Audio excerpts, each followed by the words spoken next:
هو الذي خلقكم من نفس واحدة وجعل منها زوجها ليسكن إليها فلما تغشاها حملت حملا خفيفا فمرت به فلما أثقلت دعوا الله ربهما لئن آتيتنا صالحا لنكونن من الشاکرین. آیه 189. آیات قبلی الله متعال رد کرد بالای او پندار یا تصور نادرست کفار که از پیغمبر علیه السلام در مورد قیامت سوال میکردن. الله متعال صفات پیغمبر علیه السلام واضح ساخت که پیغمبر علم غیب نداره و از قیامت آگاهی نداره و همچنان کدام عقیده یا تصور نادرستی که بالای پیغمبر علیه السلام کفار داشتن که مالک نفع و ضرر برای خود باشه او را دفع کرد. از امو خاطر است که در بسا زندگی پیغمبر صلی الله علیه وسلم بسا مشکلات برش پیش شده. همین مشکلات پیش شدن بالای انبیاء علیهم السلام برای عزیزته که مردم در حق پیغمبر گمان غلط نکنه، عقیده غلط یا تصور غلط پیدا نکنه، او را مشکل کشا و جتروان ندانه. مثل که نصارا در حق عیسی علیه السلام داشتن، امت پیغمبر علیه السلام قسم نشوه. از او خاطر الله متعال به زبان خودی پیغمبر علیه السلام میگه که قل لا املک لنفسی نفعا ولا ضرا الا ما شاء الله. نه عالم الغیب است، نه متصرف است و نه اختیار ضرر و نفع برای خود تکوینن داره، بلکه پیغمبر بشیر و نذیر است. مسئولیت داره که مردم بیم بده از عذابی که در پیش رو دارن در صورتی که نافرمانی الله میشه و بشارت بده برای کسانی که دعوتها را میپذیره. در اینجا الله متعال ناشکری انسانها را بیان میکنه که بجای از اینکه به الله وقتی که پیغمبر اینقدر افضل ترین مخلوقات بود او مالک متصرف نبود برای نفع و ضرر خود، پس اولاد دادن برای دیگرها خو گپ خیلی دور است. لیکن با تاسف با وصفی که پیغمبر از خودی گپا را نفی میکنه، آلی مردم به زیارت ها و به نام اولیاء که محض یک زیارت است اولاد خود به نام از او میکنه، وقتی که اولادشان پیدا میشه نسبتش به او میکنه. مثل که ما و شما مشاهده میکنیم اکثر مردم نامایشان سخیداد است، به خاطر او را مانده که عقیده شان است که سخی صاحب مرا داده، حسین داد و علی داد و این قسم ناما خیلی زیاد است و نظرها را به نام از وا کرده رئیس، در حالی که پیغمبر علیه السلام مالک این گپا نبوده، دیگه کسا چه قسم مالک شده بتانه. از او خاطر اینجا الله متعال حالات و ناشکری بنی آدم بیان میکنه. این آیت در کتاب التوحید شیخ محمد رحمه الله هم آورده و اونجا در تشریش یقینا که خطا شدن به خاطر که نسبتش به آدم علیه السلام کرده، آدم و حوا علیهم السلام، و بعد از او گفته که مراد از این شرک در طاعت یا شرک در تسمیه است، او این پروا نداره، یعنی او قدر خطیر و چی بد نیست، لیکن این گپ نادرست است. ما و شما اینجا ترجمه میکنیم که هیچ او گپا دایش نبیه و این آیت ضرورت هم نداره، چرا او حدیث ثابت نیست که نسبت شده که آدم و حوا علیهم السلام بود. هو الذی خلقکم من نفس واحده، الله او ذاتی است که شما را پیدا کرد از نفس واحده. اصل مراد از نفس هم جنس واحد است، یعنی از انسان شما را پیدا کرده. یک تعداد مفسرین مراد از نفس واحده آدم علیه السلام میگه، بعد از وقتی که مراد از نفس واحده آدم علیه السلام گرفت، پس از هم کل ما بعد احکامی که میه سر زوم رتب میکنه، اینطور معنا میکنه. و جعل منها زوجها، گردانید از زمین آدم علیه السلام زوجها سیاسریش لیسکن الیها که سکون و آرامش پیدا کنه به سوی سیاسری خود. فلما تغشاها، هرگاه که نزدیکت کرد امرای زنی خود، حملت حملا خفیفا، برداشت امی زنش یک حمل سبکه، چرا که در اول مرحله جنین یا طفل در شکم مادر سبک می باشه، فمرت بهی، رفت و آمد میکرد، یعنی گشت و گذار میکرد و قد زیاد احساس گرنگی و سنگینی نمیکرد.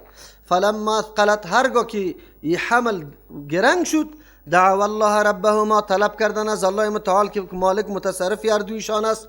چی گفتن؟ لئن آتیتنا صالحا، اگر دادی بر ما اولاد صالح، لنکونن من الشاکرین، خام از جمله شکرگزارا میشیم. فلما آتاهما، هرگاه که داد برای هر دویشان صالحا اولاد صالح، جعلا، گردانیدن له برای الله شرکا شریک، فیما آتاهما، در او اولادی که الله برای هر دویشان داده بود.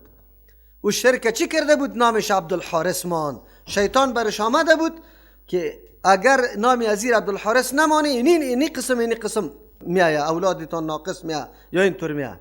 پس و شرک فی التسمیه را چی کرده، یعنی در نام شرک مقرر کرده. الله میگه فتعال الله عما یشرکون، الله بلند است از اینکه مردم قطع شرک میکنه. این معنا قطعا نادرست است، در شان آدم علیه السلام قطعا صحیح نیست. چرا که اگر شرک فی طاعت باشه، اگر شرک در تسمیه باشه، کل شرک است و شرک گناه خیلی بزرگ است. انبیاء علیهم السلام عقیده اهل سنت و الجماعت است که از تمام گناه ها، خصوصا از گناه کبیره و صغیره، بعد از نبوت پاک هستند. تنها قبل از نبوت در مورد گناهان صغیره اختلاف وجود داره. قول راجح است کارای خلاف الاولا قبل از نبوت از انبیاء علیهم السلام شده، ولی الله متعال او را همونطور نگذاشته. پس چطور شده میتونه که آدم علیه السلام مرتکب شرک شوه؟ نعوذ بالله نام پسر خود عبدالحارث بمان. دلیل بزرگ است که در این مورد حدیث هم آمده، اما او حدیث ضعیف است. از امو خاطر نظر به اون حدیث اکثر مفسرین امی واقعه را در زیر آیت ذکر میکنه. اما ذکر کردن واقعه را مفسرین در زیر آیت این دلیل از این نیست که صحیح است و مطلب و مقصد امی آیت هم باید امو باشه، بلکه این آیت قطعا منافات داره. آدم علیه السلام ما و شما در مسلم حدیث خواندیم که وقتی که مردم میآید در پیش انبیاء علیهم السلام، اول پیش آدم علیه السلام میآید و از او مطالبه میکنه که به الله عاجزی بکو، طلب بکو که حساب و کتاب شروع شوه. او میگه که ما چی کردیم؟ خطا کردیم. خطای خود کدام؟ میگه که ما مرتکب خوردن درخت شدیم. اگر نعوذ بالله شرک میکرد، از خوردن درخت کرده که کار خلاف الاولا بود، به قصد هم نبود و شیطان برش قسم هم خورده بود و در اجتهادش هم خطا شده بود، او را پیش نمیکرد او عذر خدا برای امت، بلکه میگفت که ما شرک کردیم نعوذ بالله، خب لیکن را پیش نکرده. از او خاطر شرک وجود نداره. دیگه مسئله اینجا اینطور است که آدم علیه السلام وقتی که در دنیا در زمین آمده، الله متعال ایرا من حیث پیغمبر و نبی روان کرده. اگر خود وقتی مرتکب شرک شوه که اولادای خود به نام شیطان مانده بره، باز دیگه اعتماد باقی نمیمانه سر کسی. از او خاطر اینجا دو ترجمه است. یک ترجمه را مفسرین میکنه اول موضوع را به آدم علیه السلام ارتباط میده، اما فلما تغشاها حملت، اولادی آدم علیه السلام هرگاه که نزدیکت کردن امروی زنان خود، اینی حادثه شروع شد. در اولادی آدم علیه السلام چی آمدن؟ مردم کسای آمدن که نعوذ بالله شرک مرتکب شدن، ناشکری کردن. از او خاطر و اول آیت، یعنی اول سری آیت به آدم علیه السلام مربوط می سازه و آخرش به اولاد آدم علیه السلام. اما یک توجیه را بعضی مفسرین و محققین اینطور کرده که مراد از نفس واحده آدم علیه السلام نیست، به خاطر که مثل که پیغمبر الله میگه ربنا وبعث فیهم رسولا من انفسهم، یا مثلا الله میگه که از نفسایشان باشه و پیغمبر از نفس مردم خوب پیدا نشده، یعنی از جنسشان است. اینجام الله او ذاتی است خلقکم که شما را پیدا کرده من نفس واحدت، از یک جنس که او انسان است. کلگیتون انسان جور کرده بشر. و جعل منها زوجها، از همین جنس گردانیده چی را؟ همسری از او را. آلی دیگه یک اشتباه نیست. چرا مراد از این جنس است؟ او در جنس خود چیست؟ در جنس بشریت هم مومن است، هم کافر است، هم مشرک است، هم موحد است. هیچ مشکل پیدا نمیشه، نسبتش به آدم علیه السلام نمیشه و این معنای راجح است. و جعل منها زوجها، گردانیده الله متعال از همین جنس انسانیت زوجها، همسری از او را، جوری از او را، جفتی از او را. زوج جفت میگه یعنی جوریشه، ایرام از همین گردانیده. چرا؟ لیسکنه الیها، که سکون و آرامش پیدا کنه به سوی زن، به سوی همسرش. الله متعال در اینجا از یک طرف اشاره میکنه با کمال برابری کدام شرافت و فضیلتی که برای مرد است برای زن هم اموسته. چرا؟ زمانی که از همین جنس زنم پیدا شده باشه، پس معلوم شد که در بینشان تبعیض و تفاوت جنس وجود نداره. او هم انسان است، تو هم انسان هستی. کدام شرافتی که برای انسان ثابت است، اگر مذکر است از مؤنث است، دینمی شرافت ها و مراتب جنسی کلشان یک برابر هستند، یک نوع هستند و یک جنس هستند.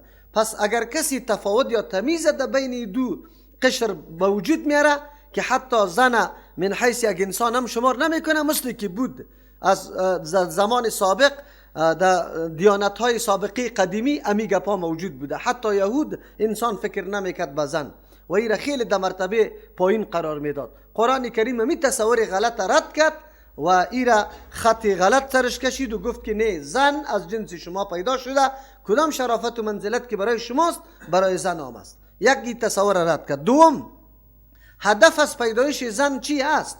قرآن کریم مهمترین نکته را و هدفش بیان میکنه، لیسکن الیها، که امی بشر اطمینان و آرامش حاصل کنه به سوی همسر. قدرت الله متعال است. تا وقتی که در یک خانواده زن نباشه، اطمینان و سکون و آرامش قطعا دیده نمیشه. و اصل مقصد زندگی حصول اطمینان و آرامش است و این بینمی سیستم به وجود میاد. حالی ما میبینیم که دنیای کفر امین نکته خیلی مهمه فراموش کرده. شما میبینید دنیای غرب که تلاش برای آزادی زن داره و زن در مجامع عام میکشانه، هدفشان ایست که اینمی سکون و آرامش مکمل از بین بره. از امو خاطر است که حالی پریشانی و ایگپا خیلی زیاد شده. هر قدر که زن در مجامع عام رفت، امو قدر سکون و آرامش از بین رفت. چرا؟ اعتماد ورداشته شد. زن شوهر داره اما رابطش با کسی دیگه است. اینمی قسم. چرا؟ به خاطر که رفت هر جای دید ارتباط پیدا کرد. اینجاست که سکون پیدا نمیشه. سکون دیگر رقما پیدا نمیشه. تو طرف وظیفه و کار روان هستی، به این اطمینان هستی که خانه من دزد نمیبره، سیاسرم اونجا هست، پاک صاف نگاه میکنه، اولاد روی دستش شسته میشه، نانش پخته میشه، در وقت وعده به اولاد داده میشه نانش و یاره تربیه میکنه. اما از تو کده که زن پیش دریشی کده رفته، دیگه سر در خانه چی اطمینان برات موجود است؟ اگر دختری تماندی، باز دیگه جنایت دیگه و چی را مصیبت دیگه پیدا شده. نعوذ بالله، الله رحم بکنه. شما یاد داشته باشه که زن از خانه کشیدن و چیست و اموری خارجی را بیرونی را در دوش از او انداختن، این حق زن نیست. این نعوذ بالله غلام ساختن و کنیز ساختن زن است. وظیفهشان نیست، تحملش نمیتونه. اما دنیای کفر میخواه که زن اینمی قسم حقیر بسازه و همی قسم نعوذ بالله در مجامع عام در نظر مردم بیارشه و متاع دنیا وری نعوذ بالله سریزی تجارت شود. چرا؟ این کارهای ثقیل بیرونی را او تحملش نداره. الله بنیش طوری پیدا کرده که این را برداشت کرده نمیتونه. دمی یخی شما ببینید که اگر یک زن طفل خود یا در خانه میمانه یا قطع خود میاره، قطع خود میاره تا که در دفتر میرسه، شما ببینید که او طفل در کدام سرحد میرسه. اگر نه که در خانه مانده باشه و طفل خرد باشه، با کدام سرنوشت و طفل دوچار میشه. باز امی بدبختا خود اعلان میکنه که شیر مادر بهترین تغذیه برای طفل است. ایره تو نود میدانی؟ تو بعقل احمق کوی گپارا نمیدانستی؟ ایره قرآن میدانه. الله متعال تعیین کرده که شیر مادر بهترین مناسبترین غذا برای طفل است. اما آلی اطفال توسط شیرای چی؟ خشک تربیه میشه. از امو خاطر است که مهر و محبت اولاد قطع مادرها قطعا وجود نداره. علتش است در روزی که تولد شده بعد از او سینه خود برش نداده و چیزای دیگه او را عادت کرده. انشاءالله به سرنوشت شوم گپا همین مردم خود عالی مبتلاست. در غرب با وصف کثرت و وافر بودن وسایل مادی و زندگی، اما اصلی روح زندگی وجود نداره که عبارت از سکون و اطمینان است. در غرب قطعا سکون و اطمینان وجود نداره. شما پرسان کنید سکون و اطمینان وقتی میشه که مطابق دستورات الله ما عمل بکنیم، اونجا سکون و اطمینان حاصل میشه و هدف همسر هم است که سکون حاصل شود. اینالی وقتی امین نکته را شوهر و همسر اردویشان در نظر بگیره، پس کدام ازدواجی که امین نکته را برآورده نسازه و ازدواج نیست. که سکون و آرامش پیدا نشه، مطمئن نشوی، زن اطمینان پیدا کنه که اینمی شوهر ما مکمل مربوطیم است و ما پیش شرافت دارم، عزت دارم، محترم هستم. همچنان مرد به زن خود می رقم تصور داشته باشه، اونجا فضای محبت اضافه میشه، جار جنجال نیست، اطمینان و آرامش حاکمیت پیدا میکنه. اما زمانی که اعتماد موجود نباشه، سکون و آرامش وجود نداره. قرآن کریم هدف پیدا کردن همسر مسئله سکون و آرامش مقرر کرده. فلما تغشاها حملت حملا، هرگاه که همی بشر، همی انسان تغشاها نزدیک شد به همراه همسری خود، حملت حملا آلی ورداشت یک حمله را، یعنی جنین طفل پیدا شد در شکم مادرش، شکم زنش، خفیفا که او سبک بوده. چرا در اوایل او سبک می باشه؟ مراحل داره. در حدیث ابن مسعود رضی الله عنه که نقل میکنه، پیغمبر علیه السلام مراحل بیان کرده که 40 روز نطفه می باشه، بعد از او علقه میشه 40 روز، بعد از او مضغه میشه 40 روز. در 4 ماه الله متعال ملک روان میکنه، در او جنین روح دمیده میشه. فمرت بی، پسی گشت و گذار میکنه توسط همین جنین یا طفل خود، او قدر نمیفهمه چرا سبک است، حالت خفیف داره. فلما اثقلت، هرگاه که گرنگ شد یعنی آل سنگین شد، چرا که طفل کلان شد در شکم مادر، دعوا الله ربهما، دمی موقع از الله طلب میکنه او طور الله که رب اردوی شد. اما مثل که مالک متصرف پدر و مادر الله است، از او طفل جنین هم الله است. یادتان باشه آیت قرآن کریم به کدام نکته دقیق اشاره میکنه. مالک متصرف زن و شوهر نیست.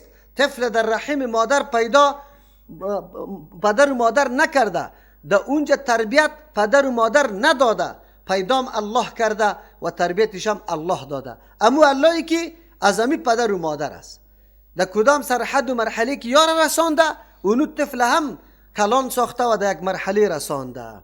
در آیت اشاره به این میشه که انسان بسیار غافل می باشه. زمانی که یک مشکل دیده می روش میه، باز توجهش طرف الله پیدا میشه. از امو خاطر است از او پیش و قدر یا متوجه به این نبودن که به الله عاجزی کنه، اما آلی در حالت ترس است.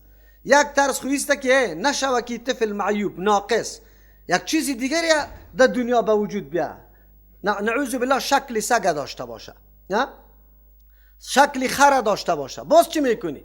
از امو خاطر است که یک نوع ترس و هراس در قلب پیدا میشه. به الله خود دعا کرده رویست. آلی خود مردم ما از او ترسا نداره، دعا به این خاطر میکنه که بچه باشه. که ما چون از بچه چی دیدن؟ یا بچه خود پدر و مادر لط کرده از خانه میکشه، او دختر جان در هر جای فقط امو چی میگه؟ خوار دختر است. میگه خوار دختر است. خوار دختر دستار بالا کرده برش دعا کرده میره. او این مردم پشتی بچه کباب است که بچه چی داده شونه دیگه، میگه که وای بچه شوه. حالی خو لعنت های دیگه پیدا شده، معاینات تلویزیونی، الا برو ببین که بچه است یا نه. اگر بچه نیست ایره اسقاط کو، ایره از بین ببر، نعوذ بالله. این لعنت الله دیگه توسط اینمی دنیای کفر به ما آمده. لئن آتیتنا صالحا، اگر دادی بر ما اولاد صالحه، لنکونن من الشاکرین، خامخا ما میگردیم از جمله سپاسگزارا. صالح تندرست باشه، اولادی که سالم و تندرست باشه او نیک باشه، خود ای چی رم میکنه. مردم ما هم بیطور هسته. ای را مردم میگه انسان ایج وقت عبادت و طاعت الله را معلق به یک امر نکنه. چرا؟ بندگی بدون تعلیق خوب است. از امو خاطر است که پیغمبر اسلام در حدیث میفرمه که نظر از بخیل میکشه هر چیزه. آدمی که بخیل باشه شرط میمانه که اگه مریضم جور شد اینی صدقه را میکنم، نه ډوډۍ خور صدقه را پیش کو، بیا زو بلا را دفع میکنه. حاجت به نظرایت نیسته. اینجا هم همی قسم از انسان ها این گپا را میگه که ما باز شکر گزار هستیم. اینجا از شاکرین مانه چیسته؟ ما باز خود موحد هستیم، تابعدار هستیم.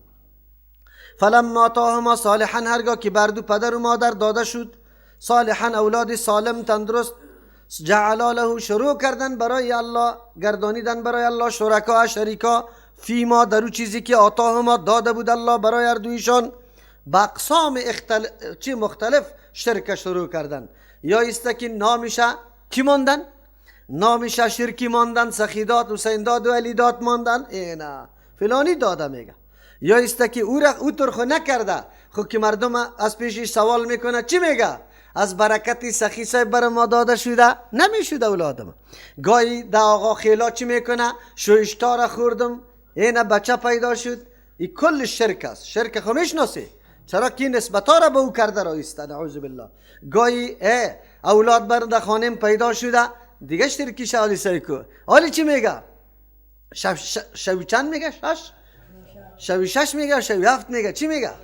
حالا سازنده را میاره، دوستا را طلب میکنه، میرقصانه. نه این تالی را شکرگزاری الله را میکرد که اولاد صالح بیار. بسیار تعجب است. مملکت اسلامی اما رسومات این دعا پیش میره. عجیب گپ خویسته. شوی شش میگیره، بیچاره از حقیقت خبر نداره، از تحنیک خبر نداره، از نام نیک خبر نداره، از تراش کردن مویای سرشان خبر نداره. اولین حق یک اولاد بالای پدر و مادر است که نام اسلامی برش بگذاشته شود. یک حقش همیست، نام باید غلط مانده نشود. آلی خو تلاش میکنن که نام شرکی باید بمانه، نعوذ بالله. اگر نام اسلامی را مانده باشه، امورم اگر عبدالرحمن باشه و رحمانک باز میگه اینطور میگه. عبدالله را چی میگه؟ علاگک.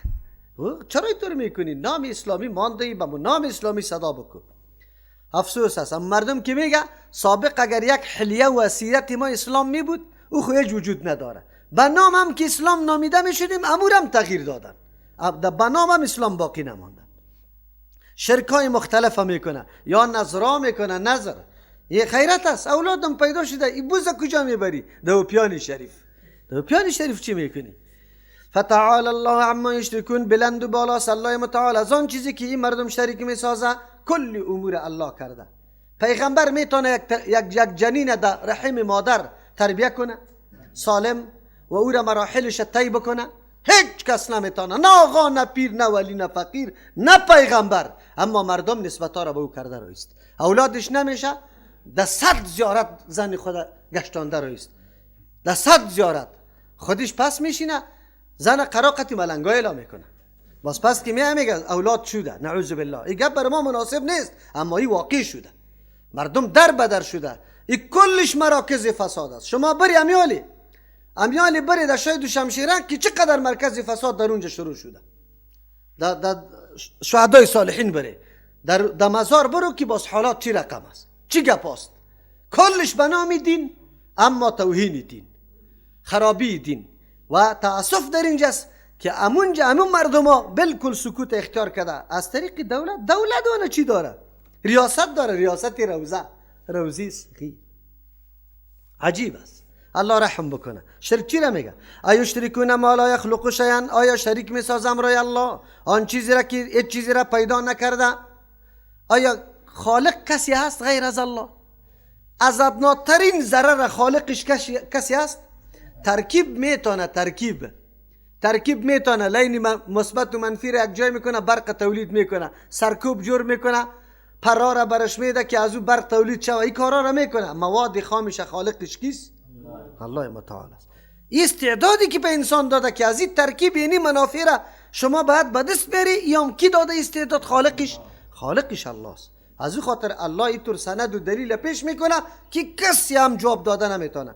ایشرکون ما لا یخلقوا شیئا، آیا شریک میسازه امرای الله آن چیزی را که هیچ چیز پیدا نکرده؟ شیئا ادناترین که به ذره دیده شود، امور کسی پیدا نکرده غیر از الله.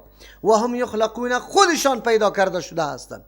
اگر بتاست، اگر کسی نعوذ بالله پیغمبرا و گپا را پرستش کنه و مخلوق است. ولا یستطیعون لهم نصرا، توان نداره برایشان امداد کمک کردن. ولا انفسهم، خود از وان به نفس خود ینصرون، امداد کردن نمیتونه. بتا را خوب برالا گپ است. و خوبی از او امو سنگ و گلی است که تراش شده، هیچ حس و حرکت نداره. اما کسایی که انسان هاست که حالی در زیر قبر رفته، اگر تو صورتی سیجا بالا جور کرده، هر چی کرده، از خود دفاع میتونه؟ نمیتونه. برو قبرش بکش، هیچ چیز هم نمیتونه. تعجب است. با این قدر دلایل ما قناعت نداریم. قرآن بر ما بیان میکنه، لیکن باز ما در سر قبرها رفته رو ایستیم، توافا میکنیم، او را مشکل کشا میدانیم. و این تدعوهم الی الهدی، اگر تو دعوت میدی او را به سوی هدایت، این را خود چی میکنی؟ یک کاری آسانه، تو که او را راهنمایی میکنی نمیشه. چرا؟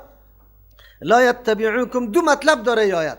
اگر یارا دعوت میدی به سوی هدایت، خود از یا تابعداری شما را نمیتونه. چرا که زنده نیست، چیزی را یک حرکت تویست نداره. سواء علیکم دعوتموهم، برابر است که بالای شما که شما آواز برای ازوا میدی، ام انتم صامتون، یا چپ هستی.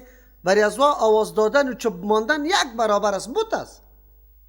از او که دخی یک آدم زنده که یک صدا کنی طرفت روبرو میشه، برش بگوی بیا میایه، یا خمیرم نمیتونه. دیگه عجیب است. یک معنی امی آیت است. دوم معنی، امی مردم هایی که شرک مشرک هستن، قبر پرست هستن، شرک میکنه. و این تدعوهم، اگر تو یارا دعوت میدی به سوی توحید الله که الی الهدی، هدایت است، لا یتبعوکم، گاهی هم پشتی سرتون نمیه، بلکه میترسه که بگوی موحد هستی. نه موحد میگه نیست. باز چی میکنه؟ این مردم هایی قدر محبتش شرک در قلبشان داخل شده که تو هر قدر تقریر و تبلیغ میکنی نمیپذیره.